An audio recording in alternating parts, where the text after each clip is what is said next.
I awakened the most useless F-rank ability in the entire system. Threshold. A satchel fused to my hip that could hold exactly one non-living object. No damage. No defense. No range. Every ranking board in the city listed it dead last, below minor static cling, below enhanced whistling. A joke. A punchline stitched to my belt for the rest of whatever life I had left. 3 weeks into the outbreak, Ivy decided that life wasn't worth staying for. She had the last can of peaches in her hand and a seat in Roman Ashford's truck already picked out. Roman was a fire user. Real numbers. Real value in a world that had stopped pretending resources meant anything except survival currency. Don't take it personally, Deacon. She didn't even look at me when she said it. You've got a bag that holds one sock at a time. I've got a chance. She threw an empty granola wrapper at my boots on her way past. Didn't break stride. The truck rolled off down a cracked highway littered with abandoned cars, and I stood there in the ash-gray light with a piece of trash at my feet and a system readout that told me, in cold blue text, exactly how little I was worth. I picked the wrapper up anyway. Habit. And because some part of my brain, the part that hadn't fully broken yet, was already running numbers I didn't understand. I dropped it in the satchel. Nothing happened. No glow. No hum. Just a scrap of trash sitting in a scrap of a bag. I almost walked away. I actually had one foot pointed toward the gas station I'd been squatting in for 2 nights when the satchel pulsed against my hip. Deliberate. I reached in and pulled out 2 identical wrappers. Same crease. Same tear on the left seam. Same faded logo where Ivy's thumb had crushed it. Not a copy. The original. Twice. I didn't cry. I didn't laugh either, not the way people do in the stories. I went completely, surgically calm, the way you do when the math finally checks out and the answer changes everything downstream of it. Everyone had tested threshold the same way. Drop something in, yank it back out a second later, watch nothing happen, write it off. Nobody had waited. Nobody had been desperate enough, or patient enough, to run the full 60 seconds. I wasn't F-rank. I was the only person on this dead planet who hadn't given up on his own ability in under a minute. Ivy, I thought, watching the dust settle where the truck had been. You just handed a starving man a printing press for anything he wants, and told him it was worthless on your way out the door. I didn't waste time being sentimental about it. I slipped back into the gas station through the shattered rear door, wedged a filing cabinet against it, and got to work. Water bottle. 60 seconds. Pulse. 2 bottles, seal unbroken, condensation still beating on the plastic. Protein bar. 60 seconds. Pulse. 2 bars. I ran the math on the cooldown between cycles, roughly 90 seconds of dead time where the satchel refused new material, and by 3 in the morning I had 31 protein bars and 6 bottles of water stacked against a wall, and a plan already forming that had nothing to do with hiding and everything to do with leverage. Then I tested the part that actually mattered. I found a rusted kitchen knife behind the sandwich counter, blade pitted, edge long gone. I fed it into the satchel. 60 seconds. Pulse. 2 knives dropped into my palm, factory sharp, gleaming like they'd never touched anything but a display case. I stood there for a long moment looking at twin blades in the mineral light of a dead convenience store, and understood exactly what kind of weapon threshold actually was. Not a bag. An armory with no bottom. I didn't need to duplicate a gun to be dangerous. I needed 1 good blade and 60 seconds of patience, and I could arm an entire army out of a single knife. I needed 1 grenade and I could carpet a horde. I needed 1 dose of anything lethal, and I could turn it into a flood. I looked down at the 2 knives in my hand and smiled for the first time since the sky cracked open. Everyone out here was hoarding. Rationing. Killing each other over a can of beans. I had just discovered the one loophole that made scarcity itself obsolete, and the only people who knew it were me, and a girl who'd already thrown it away as garbage. That was about to become the most expensive mistake anyone made this year. I stripped that gas station bare over the next 2 days. Every can, every bottle, every scrap of anything remotely useful got run through threshold in careful, patient cycles until I had 2 overloaded hiking packs and a mind that had stopped thinking like a victim and started thinking like a weapon. My parents were the priority. Last known location, Aurelia Heights, a gated community turned survivor stronghold on the east side, 12-foot walls topped with razor wire, guard towers, the works. I'd lost contact with them the night the sky cracked. 4 days of walking through a dead city later, I finally saw those walls rising out of the wreckage like a fortress that used to have a golf course. I didn't waste time on stealth this trip. Stealth was for people without leverage. I walked straight up to the gate with half my supplies visibly stacked on my back, because I wanted them to see exactly how much I was carrying and exactly how little I cared about hiding it. Stop right there. A voice from the tower, sharp bored. State your business. Deacon Cross. My parents live here. Building 14. I didn't lower my head. I didn't play pitiful. Pitiful was Ivy's exit strategy, not mine. The gate cracked open. A guard with a length of rebar looked me over, landed on the packs, and his eyes did the same greedy math every guard in every stronghold did the second they clocked supplies. Entry tax. Half of everything. I handed over exactly what I'd planned to lose. A few cans, nothing that mattered. He waved me through without a second glance, and I walked into Aurelia Heights already 3 moves ahead of every person inside it. Building 14 was gutted. Security door forced. Furniture stripped. My parents gone, no blood, no bodies, just cold, undisturbed dust on the counter that told me they'd been missing for days, not hours. 2 men filled the doorway before I'd fully processed the empty apartment. One rat-faced with a crowbar, one broad and grinning like he already owned whatever happened next. Well, looks like we missed one. The rat-faced one tapped the crowbar against his palm. Your parents owed the community a debt. Got relocated. You look useful though. Run some errands for us, maybe we let you squat here instead of tossing you out with the trash. I didn't answer. I looked at the crowbar in his hand, and I looked at the satchel on my hip, and I made a decision that the old version of me, 3 weeks ago, soft and hopeful and easy to walk out on, would never have made. I wasn't going to talk my way past these 2. I was going to make an example out of them. Wrong answer, I said, and closed the distance before either of them registered I'd moved. I didn't reach for the satchel first. I drove my elbow into the rat-faced man's throat, dropped him gagging to the floor, and ripped the crowbar out of his slack hand before the broad one even finished raising his fists. I fed the crowbar into the satchel in one smooth motion, kept moving, kept both of them on the back foot with nothing but speed and violence while the 60 seconds ticked down in the back of my skull. The broad one swung. I stepped inside it, drove a knee into his gut hard enough to fold him in half, and when the satchel finally pulsed against my hip, I already had my hand back inside it, closing around 2 identical crowbars instead of 1. I hit the rat-faced man across the temple with the first. He dropped and didn't get back up. I hit the second man across the back of the knee with the twin, and he screamed and went down beside his friend, and I stood over both of them, breathing steady, feeling absolutely nothing that resembled mercy. Where, I said, did they take my parents? It took exactly 1 more strike, delivered without hesitation, before the rat-faced man cracked and gave me a location. Old transit station, west side. No walls. No real protection. A dumping ground dressed up as relocation housing. I left both of them on the floor of what used to be my family's living room, not dead, not because I'd gone soft, but because a corpse tells no one anything and a cripple spreads exactly the kind of fear I needed spreading through this compound before the sun came up. The transit station was worse than I imagined. Dozens of people crammed onto a cracked platform, no food, no real shelter, a barricade of overturned benches groaning under the weight of infected pressing in from the far end. I found my parents near the center of the crowd, thinner than I remembered, and for exactly 1 second I let myself feel something other than cold calculation. Then the barricade broke. I didn't hesitate. I grabbed the collapsed iron gate hanging off its ruined hinge, pressed my palm flat against corroded metal that had no business holding back anything, and fed the entire twisted frame into threshold. For 1 horrifying second I thought I'd finally hit the size limit. Then the pulse came, warm and total, and a second gate materialized beside the first, gleaming, whole, untouched by rust or time. I swung it into the breach and it held. The infected slammed into solid steel and got nothing for their trouble. My father stared at me like he was looking at a stranger wearing his son's face. Who are you? Still your son, I said. I just stopped being patient with people who think I'm worthless. I gathered every able body on that platform willing to fight.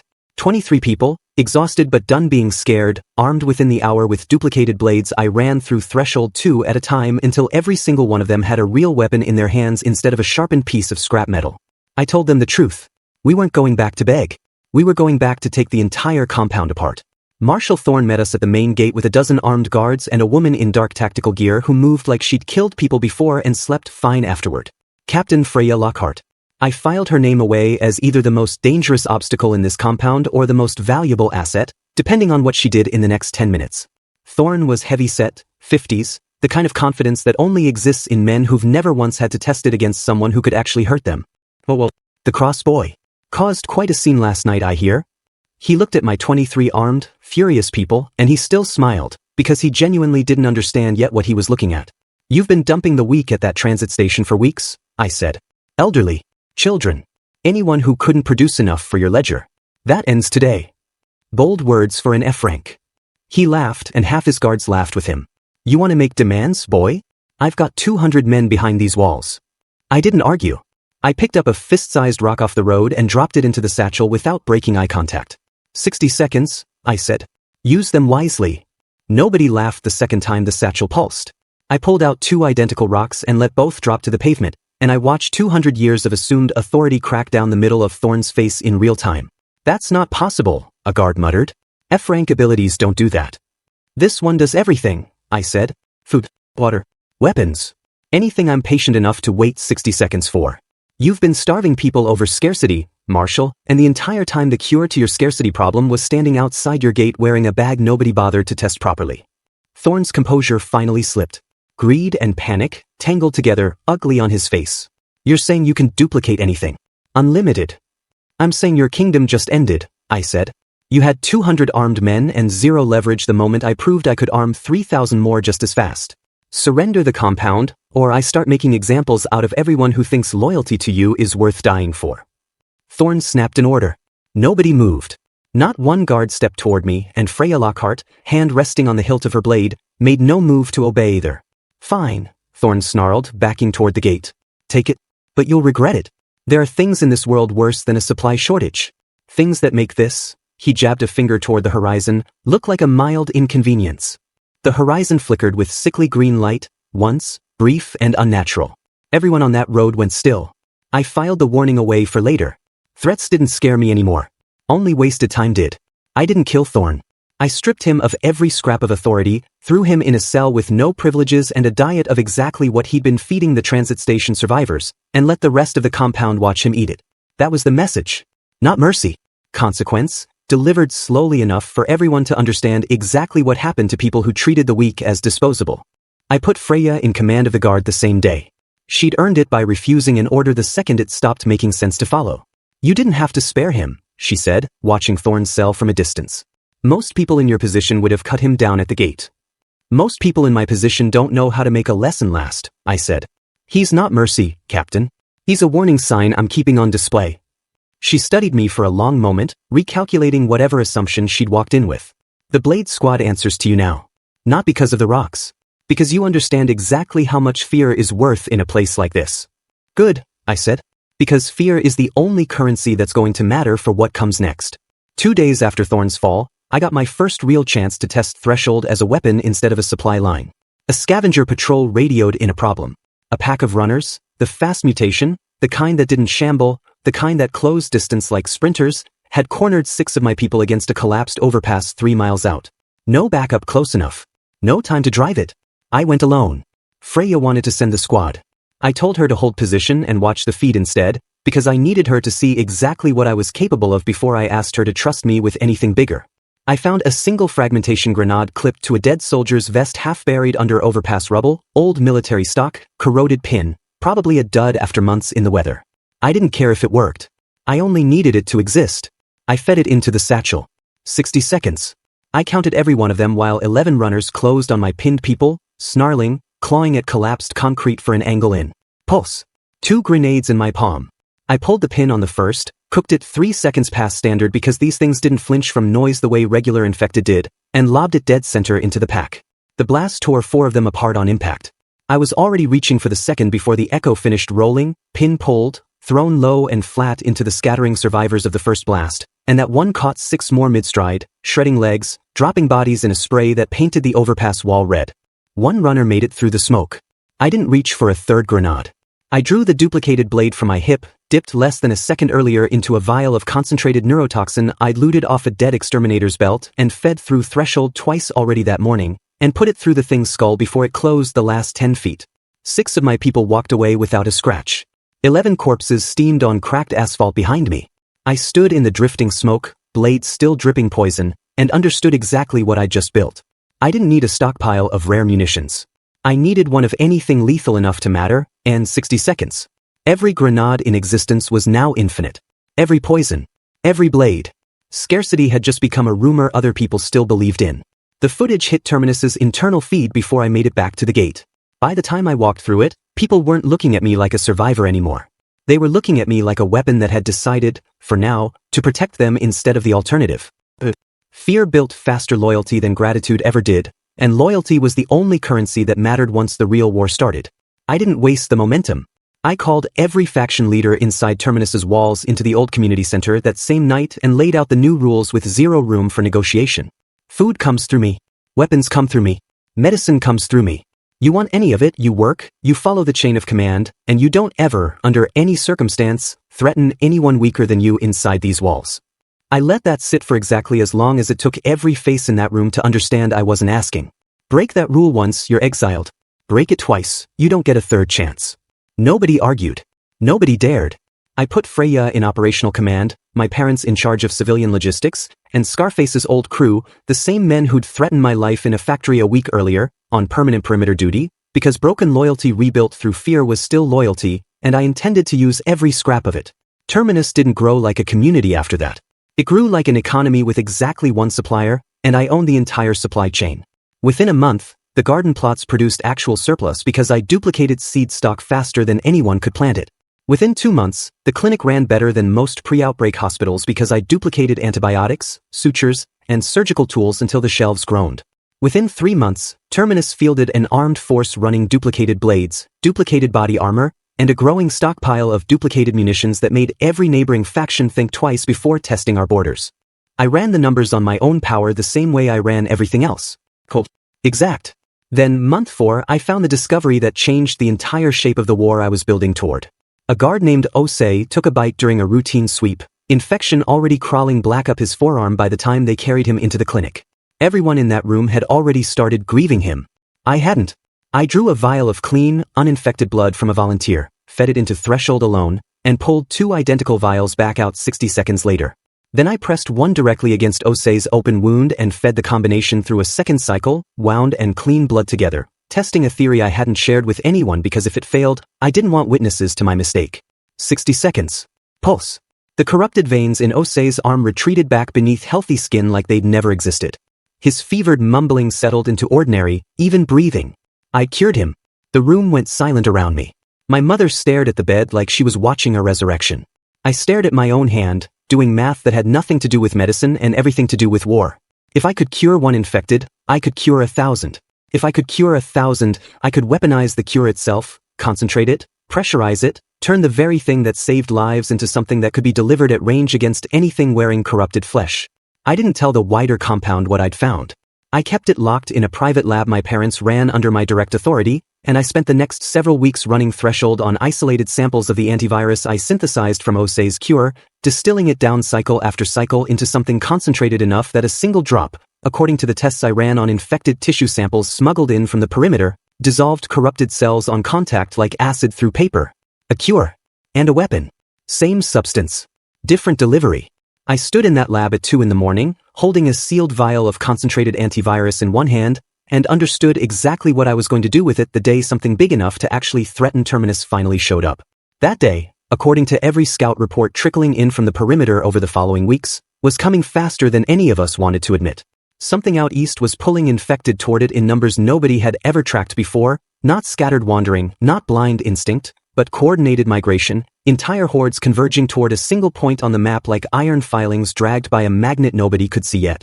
I filed the intelligence away, kept building, kept stockpiling, kept turning Terminus into the single most heavily armed, self-sufficient stronghold on the entire eastern seaboard. Whatever was calling that horde together, I intended to be ready for it long before it ever reached my walls. But first, I had unfinished business. A girl who'd thrown a granola wrapper at my feet and told me I was worthless. A fire user who thought his C-rank flame gave him the right to look down on an F-rank nobody. Freya brought me their location on a rain-soaked Tuesday, 5 months after the outbreak began, and I felt something cold and satisfied settle into my chest for the first time since Ivy's truck disappeared down that cracked highway. Blaze Company, Freya said, laying a map across my desk. Old shopping mall, East District. Leader's a fire user named Roman Ashford. Word is he's got a woman running logistics for him who's been telling everyone she used to know you personally. I didn't even blink. Ivy called her. That's the name. I looked at the map for a long moment, tracing the route with one finger, feeling something patient and vicious settle into place behind my ribs. Load the convoy, I said. I want every weapon we've got on display when we roll up to that gate. And Freya, bring the concentrated antivirus rounds. I've got a very specific use in mind for Roman Ashford's fire, and it isn't curing him. The Blaze Company compound sat inside a gutted shopping mall, its parking structure reinforced with stacked cars, its perimeter patrolled by guards who still carried themselves like this was a video game they were winning. I rolled up with 12 vehicles, 40 armed soldiers, and enough duplicated ordnance strapped to the lead truck to level the entire structure if I felt like it. Freya rode beside me, hand resting on her blade, watching the guard towers with the flat, professional patience of someone who already knew how this ended. The gate cracked open before I even had to ask. Word of Terminus had clearly outrun me here, same as it had outrun me everywhere else in the region over the last 5 months. Roman Ashford stepped through first, flame already flickering low and restless across both knuckles, a scorched leather jacket doing most of the work of looking dangerous that his actual power couldn't back up anymore, not against what I was bringing. Behind him, Ivy. She'd lost weight. Lost the smug, easy confidence I remembered from the night she climbed into his truck. Her eyes found mine and something flickered there, recognition curdling fast into disbelief. Deacon. She said my name like it tasted wrong in her mouth. What happened to you?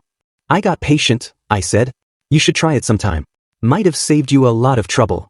Roman puffed his chest out, flame crawling brighter up his forearms, mistaking the calm in my voice for weakness instead of the loaded gun it actually was. Big talk for an F-rank nobody. Heard some stories about a bag trick out east. Doesn't scare me. It should, I said. He didn't listen. Nobody like Roman ever listened until it was already too late. He lunged, fire roaring off both hands in a wide arc meant to force me back, meant to make an example of me in front of his own people the same way I was about to make an example of him in front of mine. I didn't dodge. I didn't need to. I'd already duplicated a full case of fire-suppressant grenades off a scavenged fire brigade truck 2 days earlier, 60 seconds apiece, 12 identical canisters sitting ready in a crate on the lead vehicle behind me. Freya had one primed and in my palm before Roman's flame closed half the distance between us. I threw it low, underhand, let it skip once across broken asphalt and detonate directly beneath his charging stance. A wall of chemical foam and superheated steam erupted around him, and every ounce of fire clinging to his skin died in the same half-second, smothered, starved, gone. Roman didn't just lose his flame. He lost his footing, his balance, half the skin on his forearms scalded raw by his own extinguished fire boiling against sudden, total suppression. He hit the ground screaming, and this time nobody around him was laughing at anything. I walked toward him slow, unhurried, let every guard on that wall watch exactly how little effort it took. You had one power, I said, standing over him. Fire. And I just proved I can end it faster than you can summon it. That's the entire difference between us, Roman. You built a kingdom on a party trick. I built one on discipline. I turned to Ivy before he'd even finished coughing through the foam. Remember the peaches, I said. Her face went white. Deacon, You looked at a starving man, I said, and decided a can of fruit was worth more than staying to find out what he was actually capable of. You want to know what that man built in 5 months, Ivy? Look behind you. I snapped my fingers. Freya's people rolled forward the supply crate, and I dropped a full month's worth of duplicated premium rations onto the cracked pavement at Ivy's feet. Canned meat, sealed grain, medical stock, more food than Blaze Company had probably seen collectively in the entire 5 months since the outbreak began. That's what your can of peaches turned into, I said. And you're never getting a single crumb of it. She stared at the mountain of supplies, then at me, and something in her expression finally, fully broke. You're worthless to me now, I said, and watched every word land exactly as hard as I intended. Not because of what you did that night. Because of what you never bothered to learn. You judged a man's entire future off 60 seconds of patience you weren't willing to spend. That's not betrayal, Ivy. That's just stupidity, and I don't waste mercy on stupidity. I turned to the assembled Blaze Company guards, most of whom had already lowered their weapons the moment they watched their leader's fire smothered like a birthday candle. Blaze Company folds into Terminus, I said. Every weapon, every vehicle, every scrap of supply gets surrendered and redistributed under my authority.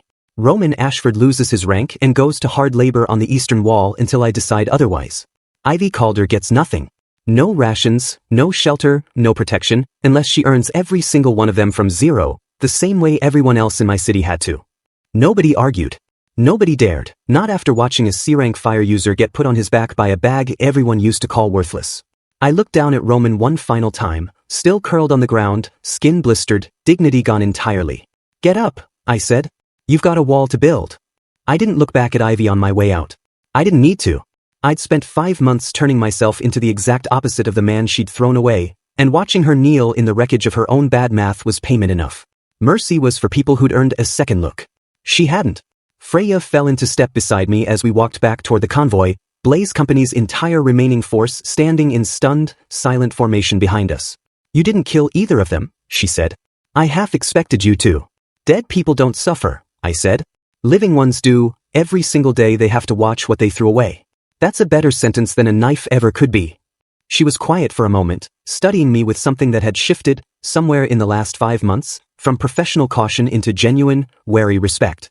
The scouts are reporting the Eastern Horde again, she said finally, changing subjects the way she always did once she'd finished measuring me against whatever standard she kept privately. Bigger numbers every week.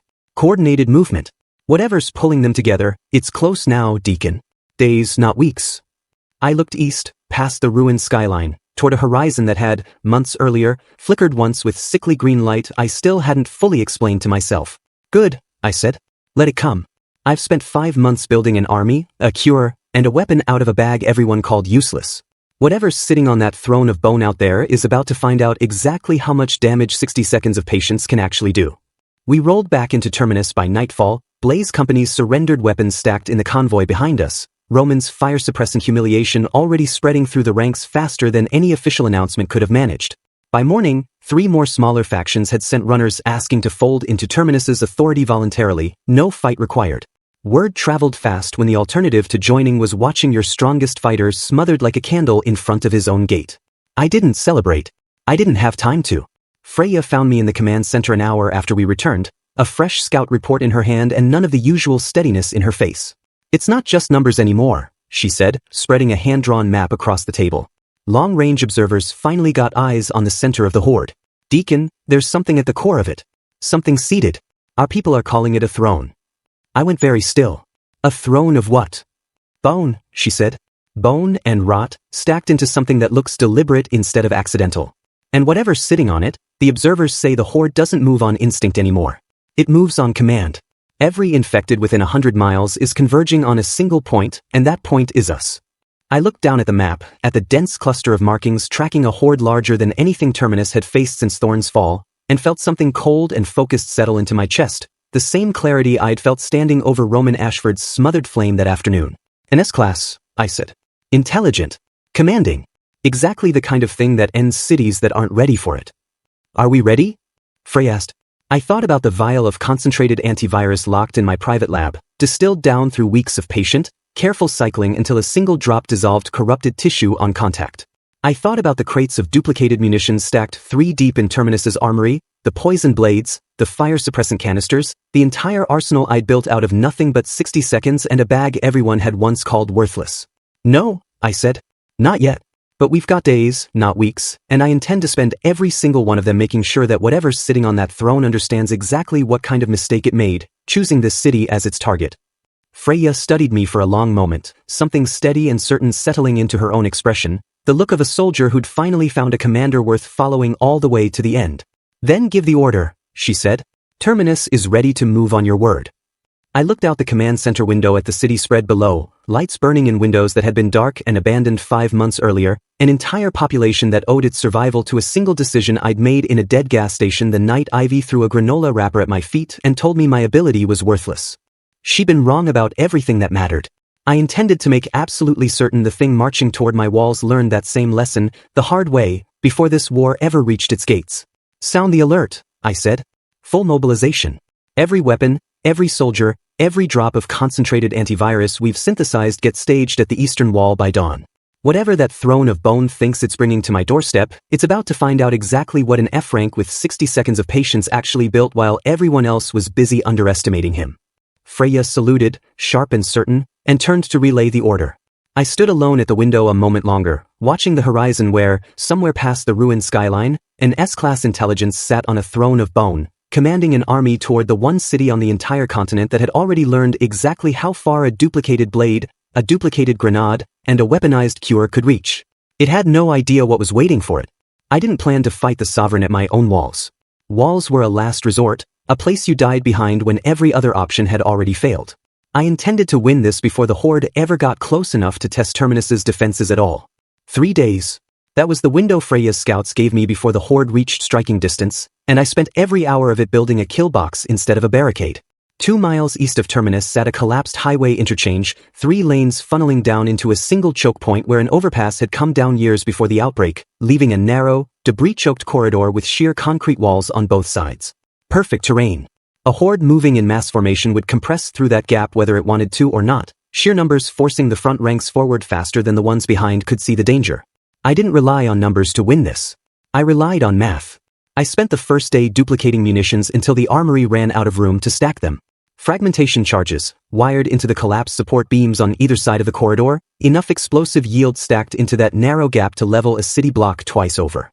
Fire suppressant canisters repurposed into pressurized delivery casings, packed instead with concentrated antivirus, ready to flood the kill zone with something 100 times more lethal to corrupted tissue than any conventional weapon in the world. I spent the second day training the strike team, 40 of Terminus's best, armed with duplicated blades dipped in neurotoxin, duplicated body armor rated against anything short of the Sovereign itself, and one simple objective. Hold the line just long enough to bait the throne forward, then fall back the instant I gave the signal. I spent the third day alone in the lab, distilling the last batch of antivirus down to its absolute purest concentration, a single sealed vial that, according to every test I'd run on infected tissue samples over the past 5 months, didn't just dissolve corrupted cells. It unmade them, atom by atom, faster than anything short of true incineration. I fed that vial into Threshold at midnight, alone, and waited out the longest 60 seconds of my life. Pulse. 2 vials. I had a bomb now. 2 bombs, technically, though I only intended to need one. The other stayed locked in the lab, insurance against a mistake I didn't plan on making. Dawn on the 4th day, the horde arrived. I stood at the mouth of the collapsed interchange, Freya at my shoulder, 40 armed soldiers holding position behind a duplicated barricade of reinforced steel, and watched a black tide of infected spread across the horizon like an oil slick swallowing daylight hole. At its center, exactly as the scouts described, a shape too large and too deliberate to be anything but engineered, seated on a throne built from stacked bone and fused rot, moving forward not with the shambling chaos of ordinary infected but with the slow, patient certainty of something that had already decided it couldn't lose. The Sovereign's eyes found mine across 2 miles of open ground, and I felt it, a pressure like a hand closing slowly around my skull, ancient and hungry and utterly convinced of its own inevitable victory. I didn't flinch. Bait the line, I told Freya. Draw the front ranks into the corridor. The second the throne itself crosses the threshold marker, everyone falls back on my signal. Nobody plays hero. Nobody gets greedy. This only works if the timing is exact. She didn't argue. She'd learned, over 5 months, that my timing was always exact.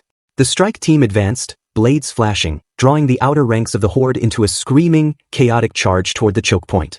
I watched from the ridge above, calm, patient, counting distance instead of bodies, and felt something close to satisfaction as the Sovereign, drawn by the sound of real resistance for the first time in weeks, finally rose from its throne of bone and began moving forward itself, drawn into exactly the funnel I'd spent 3 days building specifically to contain something its size.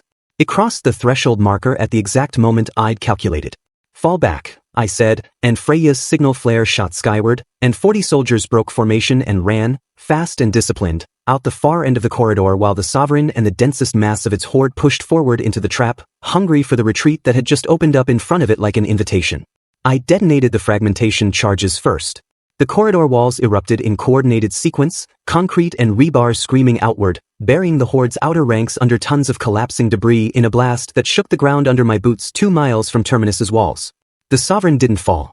Something that size, that armored in fused bone and corrupted muscle, shrugged off a blast that would have leveled a building, and kept pushing forward through the wreckage with a roar that cracked the air itself. I'd expected that. The explosives were never meant to kill it. They were meant to strip its defenses down, to crack whatever plating had grown across its hide over months of feeding, to open the exact vulnerabilities I needed for what came next. I triggered the pressurized antivirus canisters. They detonated low, not with fire, but with a soft hissing burst that flooded the entire kill zone with a fine, concentrated mist, and everywhere that mist touched corrupted flesh, it didn't just wound. It dissolved. Infected by the hundreds collapsed screaming as the concentrated cure tore through corrupted cells faster than their bodies could process the sensation, flesh sloughing away from bone in patches where the mist settled thickest. The Sovereign staggered. For the first time since I'd laid eyes on it, I watched something that looked almost like pain cross its ruined, throne-bound face. It wasn't enough to kill it. It was enough to bring it down to my level. I walked into the kill zone alone, stepping over dissolving bodies, the vial of pure, undiluted antivirus concentrate gripped in one hand, my duplicated, poison-slicked blade in the other. Freya's voice crackled in my earpiece, urgent, demanding I fall back, and I ignored it, because this part of the plan had only ever needed one person. The Sovereign turned its full, ruined attention on me, dragging itself forward on limbs half-dissolved by mist, and I felt that psychic pressure slam into me again, harder this time, desperate, the last weapon of something that finally understood it was losing. I didn't feel fear. I felt the same cold, focused clarity I'd felt standing over Roman Ashford's smothered flame, the same clarity I'd felt watching Ivy stare down at a mountain of food she'd never touch. You picked the wrong city, I said, and closed the distance at a dead sprint. It swung a claw the size of a car door. I ducked under it, close enough to feel the wind of the strike part my hair, and drove the poisoned blade hilt deep into the thick, corrupted meat of its exposed thigh. It roared, staggering, and I ripped the blade free and struck again, this time into the joint at its shoulder, disabling the limb entirely. It came down hard, half-collapsed, one massive hand slamming into the ground beside me hard enough to crack the asphalt. I didn't hesitate. I broke the seal on the vial of pure antivirus concentrate and drove it, whole, directly into the open wound at its shoulder. The reaction was immediate and total. The sovereign's body convulsed, corrupted tissue unraveling from the inside out in a wave that swept from the injection point across its entire ruined frame in seconds, faster than anything I'd tested in the lab, faster than I'd honestly expected. It let out one final shuddering roar that cracked into something almost human at the very end, and then it simply stopped moving, an enormous, half-dissolved mass slumping motionless across the wreckage of its own throne. I stood over it, breathing hard, blade still dripping, and watched the last of the mist settle across a battlefield gone completely, eerily silent. Then I saw it. A pulse of dense, concentrated energy glowing faintly beneath the ruin of the sovereign's collapsed chest, a core, the same way every high-tier ability eventually crystallized into something physical once its host died. I'd read about them in the old registry data, rumors mostly, unconfirmed reports of Mythic-tier cores harvested off the rarest, most dangerous infected mutations anyone had ever documented. I reached into the wound with my bare hand and pulled it free. It sat in my palm, dense and warm and pulsing faintly with residual power, a core unlike anything Terminus's registry had ever catalogued. I fed it into Threshold without a second thought, curious, calculating, already 3 steps ahead of everyone still standing frozen at the edge of the kill zone. 60 seconds. The longest 60 seconds of the entire war. Pulse. 2 cores. I stood there in the wreckage of a battlefield that should have ended my city, holding 2 Mythic-tier cores that shouldn't exist twice, and felt the shape of the next 5 months already rearranging itself in my head. The surviving horde scattered the moment the throne fell, scrambling instinct returning to bodies that had, moments earlier, moved with the coordinated purpose of a single hive mind. Without the sovereigns will holding them together, they broke into scattered, disorganized stragglers, easy work for the strike team to mop up over the following hour while I stood alone in the wreckage, turning 2 Mythic-tier cores over in my palm. Freya reached me first, breathing hard, blade still drawn, eyes wide taking in the scale of what I'd just done alone. You walked into an S-class kill zone by yourself, she said, and for the first time in 5 months I heard something other than professional composure in her voice. You could have died out here. Could have, I said. Didn't. That's the entire difference between planning and hoping, Captain. I don't do the second one. She looked down at the cores glowing faintly in my hand, then back up at me, something settling into her expression that looked, finally, like total, unreserved certainty. What are those? Leverage, I said. And proof of concept. Whatever the sovereign actually was before it turned, its core survived the transformation intact enough to duplicate cleanly. That means Threshold doesn't just work on objects and blood anymore. It works on power itself, if the source is concentrated enough. I closed my fist around both cores and looked back toward Terminus, its walls visible in the distance, lights already burning bright with the news of victory spreading fast through the city's internal networks. Sound the all clear, I said. Tell the city the sovereign's dead. Tell them Terminus just became the single most defended stronghold on this entire continent, and tell them exactly who made that happen. We rode back into Terminus at dusk, and the reception waiting for us made everything that came before it feel, briefly, worth the cost. The streets filled the second the gates opened, thousands of people who'd spent 5 months rebuilding their lives under my authority pouring out to watch the convoy roll through, cheering, chanting, some of them weeping openly at the sight of the sovereign's severed, corrupted claw mounted on the lead vehicle as proof the threat was actually, finally gone. I didn't stop to soak in the celebration longer than I had to. Victory was useful. It wasn't the same as safety, and I'd learned, over 5 months of building an empire out of a bag everyone once called worthless, that the moment you stopped calculating the next threat was exactly the moment it arrived to punish you for the oversight. I found the answer to that particular worry waiting for me in the command center 2 hours later, in the form of a thin, nervous courier Freya had personally searched 3 times before allowing anywhere near me. He came in through the south checkpoint, she said, eyeing the man with open suspicion. Claims no faction allegiance. Says he was paid to deliver this and nothing else. The courier held out a sealed envelope, hands trembling slightly, and left the moment I took it from him, practically running for the gate like he couldn't get out of my presence fast enough. I opened it alone. Inside sat a single photograph and a short, typed note. The photograph showed a coastal city I didn't recognize, skyline half swallowed by dense, unnatural fog, its buildings twisted into architecture that didn't quite obey the rules of ordinary geometry, The kind of wrongness that made your eyes want to slide away from it rather than focus. In the lower corner of the image, faint but unmistakable, that same sickly green pulse of light I'd first seen flicker over Thorn's shoulder 5 months earlier. The note beneath it was brief, and it changed the entire shape of everything I thought I'd just accomplished. Congratulations on completing Phase 1, it read. Your results exceeded every projection our team modeled. The Sovereign was our most ambitious specimen to date, and you neutralized it in under 4 minutes with 0 assistance. Phase 2 begins the moment you're ready to learn what Threshold was actually designed to do. We call ourselves the Loom. We'll be waiting. I read it 3 times, and where the old version of me, the version standing in a dead gas station 5 months earlier, might have felt fear reading something like that, what I actually felt was something closer to hunger. Someone out there had engineered an entire apocalypse. Had seeded an ability into an ordinary, overlooked college student and watched, patiently, methodically, to see what would grow out of the wreckage. Had built the Sovereign itself, apparently as a deliberate test subject, a specimen, a piece on a board I hadn't even known I was playing on. They'd expected me to struggle. To lose people. To barely survive, the way every other so-called chosen protagonist in every dead ability registry across the continent had barely survived their own personal apocalypse. Instead, I'd walked into an S-class kill zone alone, executed their most ambitious specimen in under 4 minutes, and harvested its core clean enough to duplicate.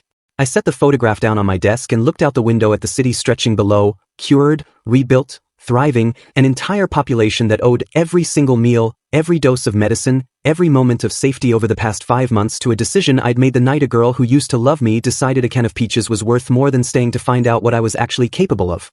The Loom had made a critical error, and it was the exact same error every single person in this story had made before them. They'd assumed that giving an ordinary, overlooked nobody an extraordinary ability would simply produce a more powerful version of the same soft, easily discarded person.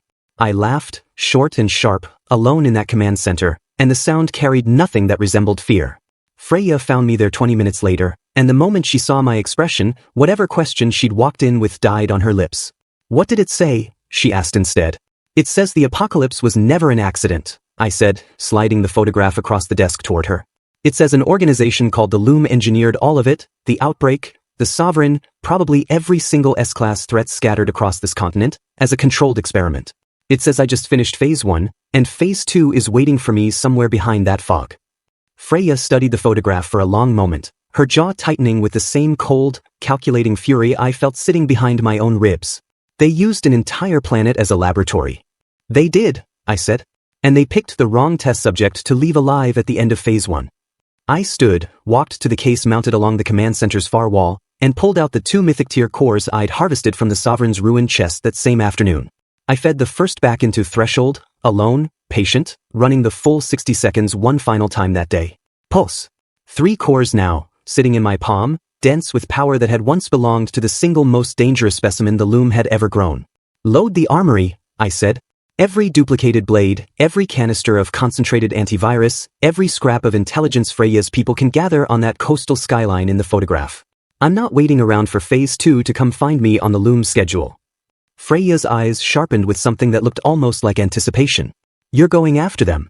They spent an apocalypse treating my entire species like lab rats, I said, closing my fist around 3 cores that pulsed like a promise against my palm. They wanted a test subject who'd survive their experiment quietly, gratefully, the way every soft, forgiving protagonist in every dead world's history has ever survived. I gave them a monster instead. I looked out the window one final time, at a city I'd built out of nothing but 60 seconds of patience and a bag everyone once called worthless, thriving now under walls no horde on this continent could break, guarded by soldiers who'd watched me walk into an S-class kill zone and come back holding proof of victory in my own 2 hands. They wanted to run an experiment, I said. Fine. Let's see how the scientists like being on the other end of one. I smiled, and for the first time since Ivy's truck disappeared down that cracked highway 5 months earlier, the smile carried nothing soft in it at all. Just certainty. Just the cold, patient satisfaction of a man who'd spent an entire apocalypse turning the word worthless into the single most dangerous mistake anyone had ever made about him. Somewhere behind that fog-choked skyline, the people who'd engineered the end of the world were waiting to see whether Phase 1's survivor would come looking for them. They were about to find out exactly how much damage 60 seconds of patience could do when it stopped playing defense and started hunting. I loaded the convoy myself.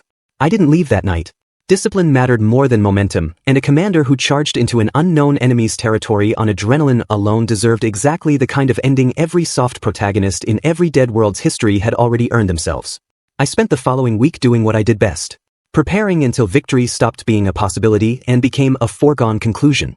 I tested the Sovereign's cores first, alone in the lab, running every scan Terminus's salvaged equipment could manage. What I found rewrote everything I thought I understood about the ceiling on my own power. A duplicated Mythic-tier core didn't just sit inert in my palm the way a duplicated grenade or a duplicated blade did. It resonated. I could feel it, faint but unmistakable, a low, steady pulse that synced itself to my own heartbeat the longer I held it, like the core recognized me as its rightful owner rather than a thief who'd simply pulled it out of a dying god's chest. I fed the third core into Threshold on the 5th night, mostly out of curiosity, mostly because I'd stopped believing in the concept of a hard limit on this ability months ago and wanted proof one way or the other. 60 seconds. Pulse. For course. I sat with that result for a long time, turning the implications over with the same cold, exacting patience I'd applied to every discovery since a granola wrapper hit my boots 5 months earlier. If Mythic-tier cores duplicated cleanly, then scarcity, real scarcity, the kind that had defined every faction war, every desperate scramble for resources across this entire ruined continent, had just become a permanently solved problem for anyone standing close enough to me to benefit from it. The Loom had built an apocalypse to test what desperate people would become under pressure. They hadn't accounted for someone who could simply delete the pressure itself. I called Freya, my parents, and Scarface into the command center on the 6th night and laid the plan out in full for the first time. No half measures, no diplomatic softening. I'm taking a strike team through whatever route gets us to that coastal skyline, I said, tapping the photograph pin to the wall behind me. Freya commands it. 20 of our best, full duplicated loadout, concentrated antivirus rounds, and every core we've harvested split evenly so nobody in that squad walks in under-equipped. And Terminus, my father asked, while you're gone? Runs exactly the way it's been running, I said. My parents hold civilian authority. Scarface holds the wall. Nobody outside this room knows the real reason for the expedition. As far as the city's concerned, we're clearing a suspected Loom cell reported near the coast. That's true enough not to be a lie, and it's the only version of the truth this city needs to function without panicking. Scarface, who 5 months earlier had held a machete to my throat in an abandoned factory, nodded without hesitation, the same total, earned loyalty in his eyes that every single person in that room had learned to carry around me. Wall holds. You have my word. My mother didn't argue either, though I caught the flicker of fear behind her composed expression, the same fear she'd carried since the night I walked into that transit station and came out holding a rebuilt iron gate in my bare hands. Come back, she said simply. Whatever you find behind that fog, come back. I always do, I said, and meant it with the same cold certainty I meant everything else. Freya assembled the strike team over the following 2 days, 20 of Terminus's most battle-hardened soldiers, veterans of Thorn's fall, veterans of Blaze Company's surrender, veterans of the Sovereign's collapse, every single one of them handpicked for exactly the kind of unflinching discipline this expedition demanded. I ran them through drills built around Threshold's exact rhythm, 60 seconds to duplicate, 90 seconds cooldown, every soldier trained to fight inside that window instead of around it, feeding me whatever they needed mid-combat and trusting me to double it back to them before the fight turned against us. By the 7th day, Terminus's armory held enough duplicated Mythic-tier resonance, enough concentrated antivirus, enough raw, weaponized abundance that I genuinely believed, standing in that command center for the last time before departure, that no single force on this ruined continent could stand against what I'd built. The Loom had engineered an apocalypse expecting broken, desperate survivors clawing over scraps. I was walking through their fog with an army that had never once, not for a single day since I awakened Threshold, known what scarcity actually felt like. I gathered the strike team at the eastern gate at dawn on the 8th day, convoy loaded, weapons checked, Freya at point with the same steady, unshakable readiness that had carried her from Thorn's guard captain to my most trusted commander in the span of 5 brutal months. The city gathered too, word having spread despite my best efforts at discretion, thousands of Terminus's citizens lining the walls to watch their protector ride out toward a threat none of them fully understood yet. I climbed into the lead vehicle, the photograph of that fog-choked skyline tucked into my jacket alongside a crumpled, empty granola wrapper I'd carried every single day since the night my old life ended and my real one began. Ready?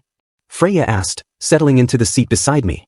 I looked east, past the ruined highway, past the horizon where a sickly green light had first warned me that this war was never going to end with a single dead sovereign, toward a fog-shrouded city built by people arrogant enough to treat an entire planet as a controlled experiment. They spent an apocalypse deciding what an F rank was worth, I said, and gave the signal to move out. Time to show them the actual number. The convoy rolled through Terminus's gates and out into the wreckage of a world that had, 5 months earlier, written me off as garbage worth throwing away over a can of peaches. I wasn't the man who got left behind on that highway anymore. I was the reason an S-class throne of bones sat empty in a crater 2 miles from a city that had never once needed to fear the dark since I claimed it. And somewhere behind that fog, the loom was about to learn exactly what happens when the lab rat stops running the maze on someone else's schedule and starts hunting the people who built it instead.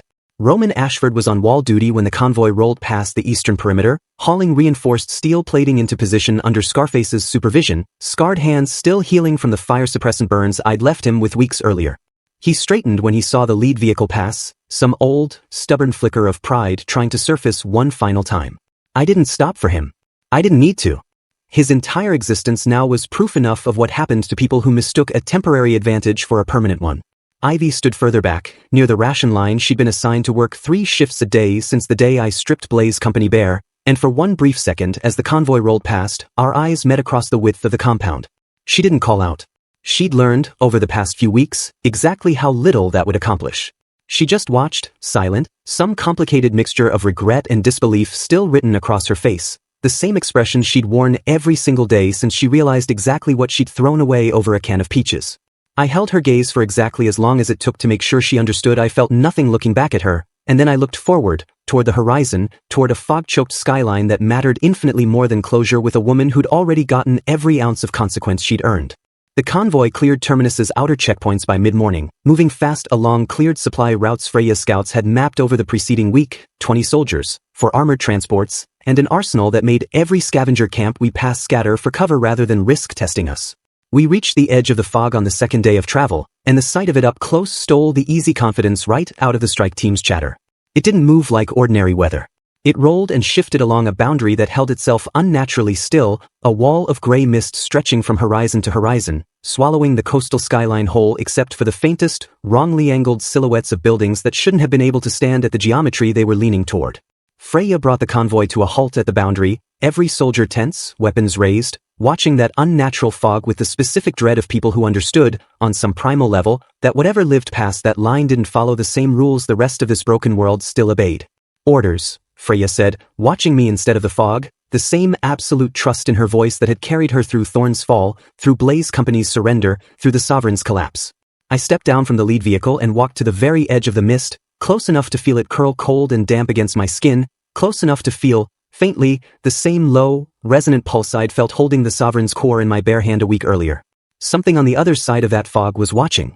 I could feel it the same way I'd felt the Sovereign's psychic pressure slam into me across 2 miles of open ground, except this time the pressure carried something closer to curiosity than hunger, like whatever waited past that boundary had been anticipating this exact moment since long before I ever awakened threshold in a dying gas station. I reached down, picked up a fist-sized stone from the cracked pavement beneath my boots, and fed it into the satchel at my hip. A small, deliberate gesture. A signal, aimed at whatever intelligence sat on the other side of that unnatural fog, watching, waiting, patient the way only something that had already engineered an entire apocalypse could afford to be patient. 60 seconds. I let every one of them pass in total silence, the strike team frozen behind me, the fog itself seeming to hold its breath along with all of us. Pulse. I held up 2 identical stones, let the fog see exactly what I was capable of one final time before I ever set foot inside whatever laboratory the loom had built for Phase 2, and dropped both to the ground. Move out, I said, and stepped through the boundary first, Freya and the strike team falling into formation behind me without a single moment of hesitation. The loom had spent an entire apocalypse deciding what an F-rank ability was worth. They were about to find out the number didn't have a ceiling, and the man carrying it had absolutely no intention of playing by anyone's rules but his own ever again. The fog swallowed the convoy whole the moment we crossed the threshold, muffling sound, bending light, turning the world beyond Terminus's borders into something that felt less like a ruined Earth and more like the inside of a machine still running long after its creators had walked away from the controls. Somewhere ahead, past skylines that leaned at angles no honest architecture should allow, the people who'd engineered an apocalypse to test what an overlooked nobody might become under enough pressure were about to get their answer in person. I didn't slow down to consider turning back.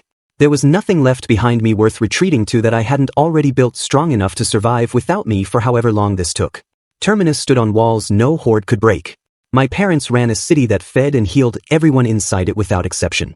Freya commanded a strike team that had watched their leader walk into an S-class kill zone alone and come back holding proof of victory in his own bare hands, and every single one of them had followed me through an unnatural fog wall without a moment's hesitation because 5 months of results had already answered every question loyalty could ask.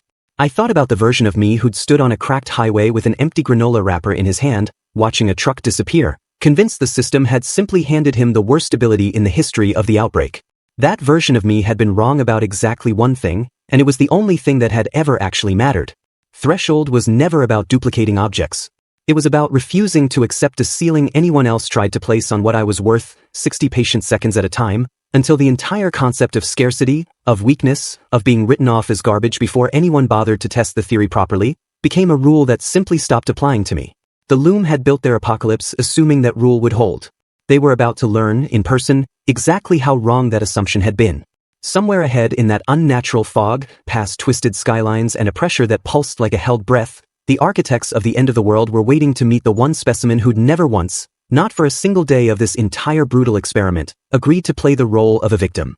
I checked the satchel at my hip, warm and steady and infinite, and kept walking. Phase 2 had officially begun, and this time, the Loom wasn't running the experiment. I was.